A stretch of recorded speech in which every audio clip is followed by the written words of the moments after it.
The bustling airport teems with hurried travelers, a symphony of clattering luggage and echoing announcements filling the air.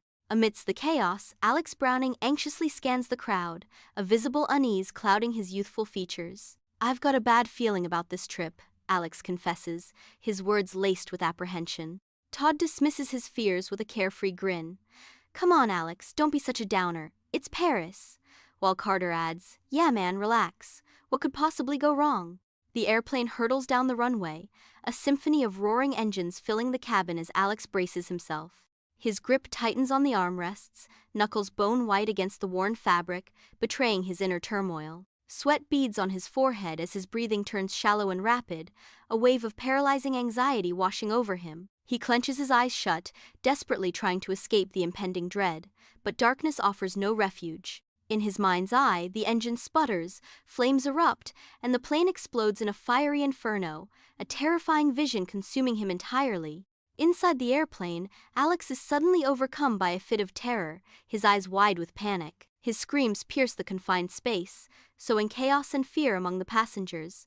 "We're all going to die, the plane is going to crash." Flight attendants rush to subdue him, their expressions a mix of concern and growing frustration as the situation spirals. Todd, Carter, Billy, Terry, Clear, and Valerie exchange uneasy glances as they are forced to deplane amidst the pandemonium, their journey abruptly halted.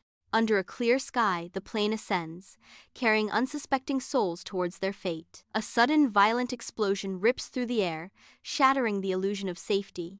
Debris rains down upon the earth, a grim testament to the lives lost and the horror witnessed. Survivors stand frozen, their faces etched with disbelief and terror as they stare at the unfolding tragedy. The weight of Alex's prophetic vision settles upon them, a chilling reminder of the fine line between life and death.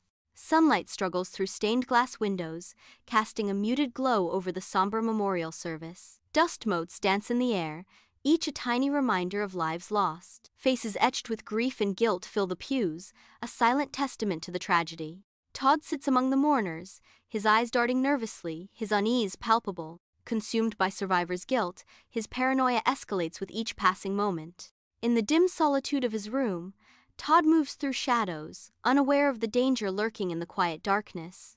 A misplaced book becomes an omen as Todd stumbles, his world tilting precariously. His reaching hand finds only a deadly snare, a thin wire stretched taut, ready to strike. In a desperate, flailing struggle, scissors lie tantalizingly out of reach, a cruel twist of fate. The wire tightens with grotesque finality as Todd lunges, his life extinguished in a tragic, unforeseen accident. Under a somber sky, mourners gather around Todd's grave, their sorrow a palpable shroud. Alex, Carter, Clear, Billy, Terry, and Valerie stand shoulder to shoulder, united by grief yet divided by suspicion. The scent of lilies hangs heavy, a stark contrast to the unspoken tension that permeates the air. Uneasy glances are exchanged, each look a silent question, a shared dread.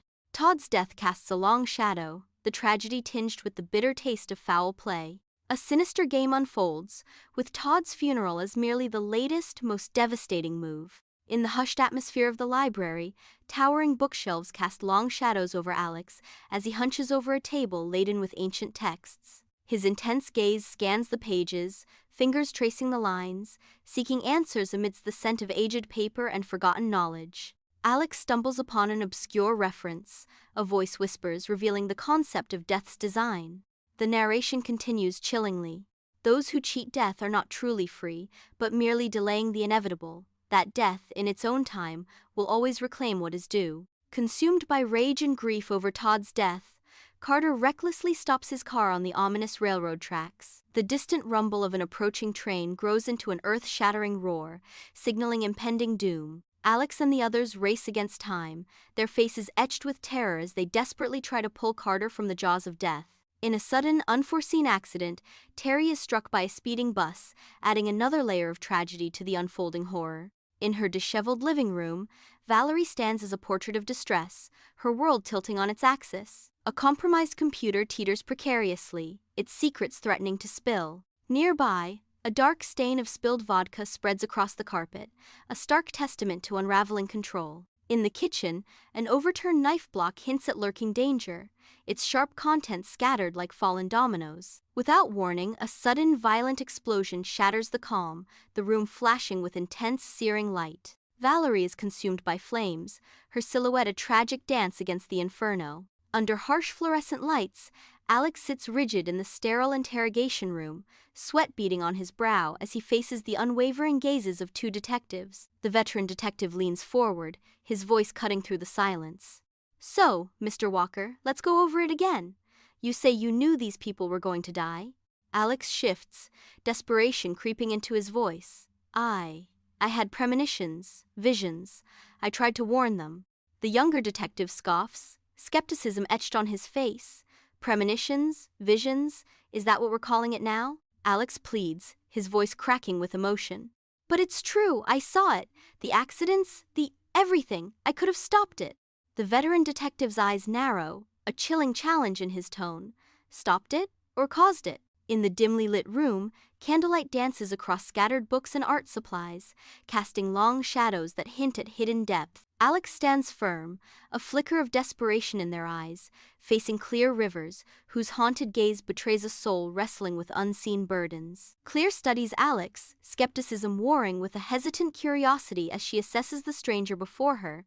A tentative alliance begins to form in the soft glow, two figures drawn together by an invisible thread of shared purpose. They huddle close, poring over sketches and notes, desperately seeking to unravel the intricate and deadly design that binds them. Under the harsh daylight, Billy drives alongside Carter, the landscape scarred by a past disaster. A seemingly harmless piece of debris, loosened by time and neglect, begins to shift. In a horrifying, unforeseen moment, the debris hurtles towards Billy with deadly precision. The vehicle swerves violently, a scream cut short amidst the shattering of glass and twisted metal. Silence descends, heavy and absolute, broken only by the distant echoes of a world forever changed. A sudden icy premonition grips Alex, a terrifying vision of Clear teetering on the brink of disaster. Driven by raw, desperate urgency, Alex races against time, each footstep echoing the frantic beat of his heart. He bursts through the sterile hospital doors, a whirlwind of fear and determination.